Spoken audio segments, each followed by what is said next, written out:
법무부 장관님 나오시죠?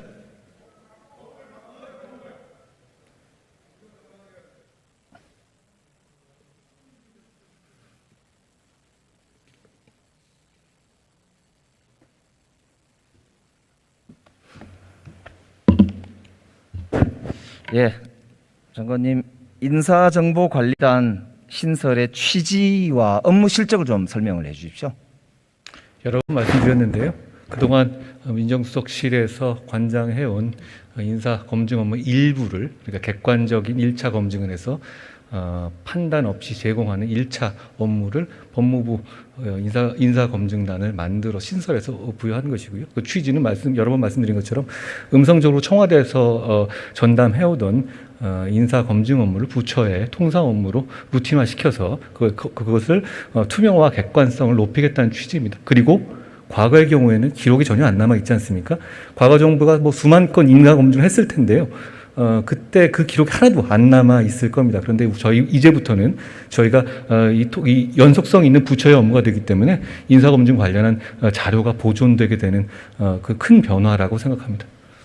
업무 실적 누구를 하셨는지 그걸 얘기할 수는 없습니다. 대표적인 걸 몇 개 말씀해 주시죠. 네, 그거 중요한 대통령이 임명한 주요 공직에 대해서 1차적인 검증을 하는 것이고요. 과거에도 그랬다시피 누구를 검증했다 이렇게 발표는 안 하지 않습니까? 위원님께서도 잘 아시다시피. 그런데 그렇게 안 하는 이유는 인사 검증이라는 것이 실제로 인사를 지명되는 사람뿐 아니라 여러 후보자를 검증을 하는 것이고요. 그것이 프라이버시의 문제나 그리고 그렇게 불투명하게 하시는 것에 예? 투명하게 해야죠. 당연합니다. 지금 저한테 질문을 하고 계시지 않습니까? 그러니까 업무 실적을 설명해 달라고요. 제가 설명드리고 있습니다. 지금 말씀드린 것처럼 저희가 6월 7일 날 출범했죠. 그 이후에 대통령 임명한 주요 직위를 보좌하기 위한 인사검증 업무를 수행했습니다. 그리고 그것이 객관적으로 자료가 남아있고 제가 거기에 대해서 나와서 답변 드리고 송홍률 후보자 검증하셨나요? 특정인을 누구를 검증했는지 여부를 제가 여기서 밝히는 건 부적절합니다. 장관님, 예? 1차 검증의 뜻이 무엇입니까? 그러니까 윤석열 정부의 인사검증 책임자는 누구이고 어느 부서입니까? 최종적으로 보면 인사 검증을 해서 그 자료를 가지고 인사를 하는 것은 당연히 대통령실입니다. 저는 거기에 대해서 대통령실이 어디입니까? 대통령실이 어디라는 말씀은 무슨 말씀이시죠? 그 부서가 있을 거 아닙니까? 공직기강 비서관실 겁니다. 민정수석실에 옛날에 있었던 거 말이죠. 지금 수석만 없어졌지 거기서 하는군요. 공직기강 그러면 옛날에 있었던 것처럼 거기가 책임자라면 거기서 뭐 치안이라든가 왜 검찰을 관장하는 인사정보관리단을 만드셨죠? 없어졌죠? 만든 이유가 뭡니까? 무슨 말씀이시죠? 윤석열 정부의 인사검증 책임자가 공직기강 비서관이라고 말씀하시는데 그렇다면 인사정보관리단의 설립 필요성이 뭐냐고요? 지금 민정수석실에서 밀실에서만 관장하던 내용을 부처의 루틴 업무를 뽑아서 저희가 지금 1차적인 것을 의견을 달지 않고 객관적인 자료를 해서 제공하는 것이니까요. 분산과 견제의 효과가 분명히 있는 것이죠. 객관적인 자료만 모은다는 것은 대서소 비슷한 건가요? 언론에 검색하면 나오는 거 좀 하는 겁니까? 뭐라는 겁니까? 취지가 아니고요. 저 위원님께서도 민정비서를 해보셨으니까 잘 아시겠지만 기본적으로 인사검증의 그 로데이터들은 이제 있죠. 몇백 가지 해보지 않습니까?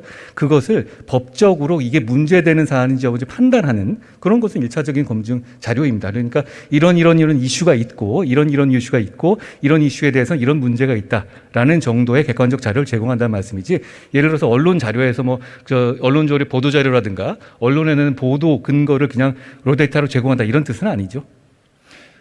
그러면 인사검증이라는 게 투명성도 기하고 제대로 객관성을 기하려면 기준이 있을 거 아닙니까? 문재인 정부는 7대 기준이 있었습니다. 검증은 문제 있는 걸 걸러내는 거니까요.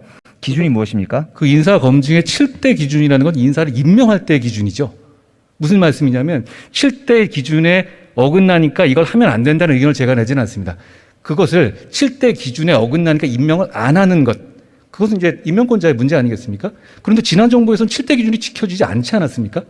그 객관적 자료만 수집하기 위해서 검증단을 만들었습니까? 아니죠. 제가 말씀드렸다시피 그 일은 누가 해도 되겠네요.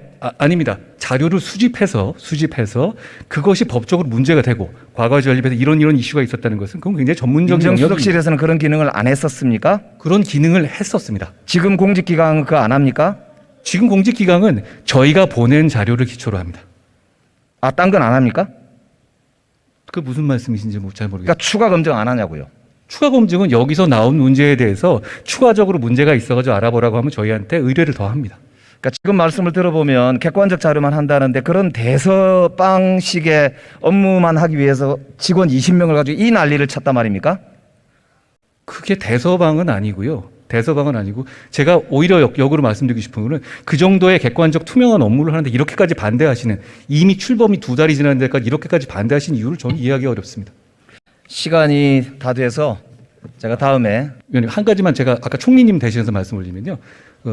인수, 잘 아시겠지만 대통령직 인수위원회 법은 인수위원회의 조직을 대통령 출범 이후에 한 달 동안 유지할 수 있게 규정하고 있습니다. 6조에. 그러니까 아까 말씀드린 것처럼 저희 단이 출범하기 이전의 검증 조직은 인수위에 있었던 검증 조직이 유지되었던 것으로 저는 알고 있습니다.